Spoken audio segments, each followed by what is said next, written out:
Okay, look, I'm going to continue with this right here, right? I'm going to continue with it because I still want to hear what Kevin had to say. So, round two, part two. In the room. And I hate, and I'm not even, forget the business of Kevin O'Leary is the guest.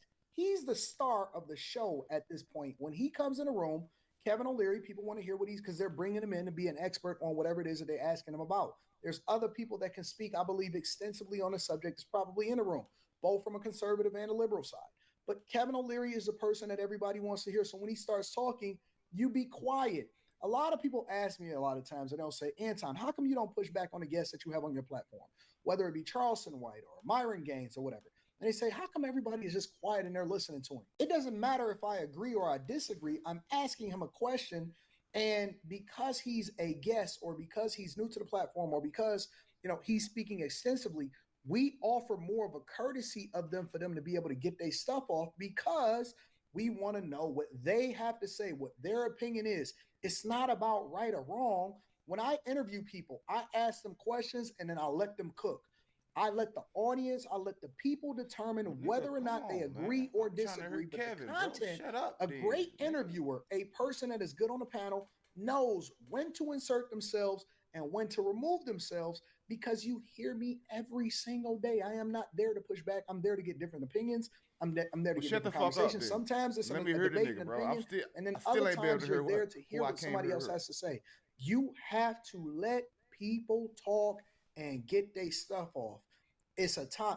When I went on, y'all seen it the other day, when I went on Jason Whitlock's show, people on Jason Whitlock's platform is used to hearing Jason Whitlock talk all the time. Guess what?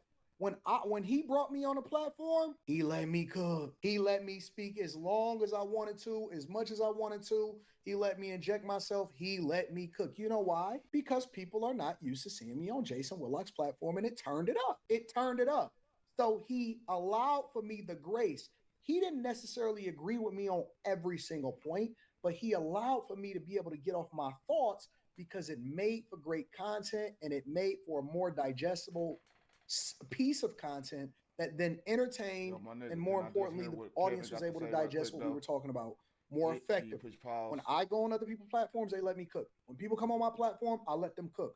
And so when people come on that kind of rich government that propped up and funded terrorism, which was over in Qatar. Mm-hmm. Every single time. They were buying influence in Ivy League schools. They were buying influence in social media. They were buying influence everywhere. So anytime you saw somebody you were saying that anytime somebody was thought to have any dealings with the Qataris, they were thought as being intellectually and morally tainted. Except the President of the United States, who takes a $400 million plane from them, literally is refurbishing it to be Air Force. Who cares about the plane? What does that have to do with the fact? Wait a second. You know what? I don't get it. Why focus on something that is irrelevant to the policy? It's not irrelevant. It's completely irrelevant. How is it irrelevant? Would you rather have the Chinese there? Would you rather have them there? Kevin, the United States Constitution would like to have a word. The United States Constitution would like to have a word. That's why people care, right? People care because the reason that that's in the Constitution is to prevent the President of the United States from accepting things that are being perceived as bribes. What is the national interest? The goal of the trip is not to get a giant gift that he can say belongs to him as president. The goal of the trip is not to get a giant gift. No, the goal of the trip, let me tell you what the goal of the trip is.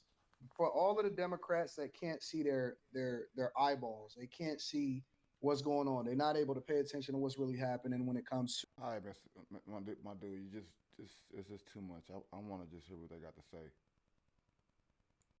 I make this shit look easy. I make this shit look easy.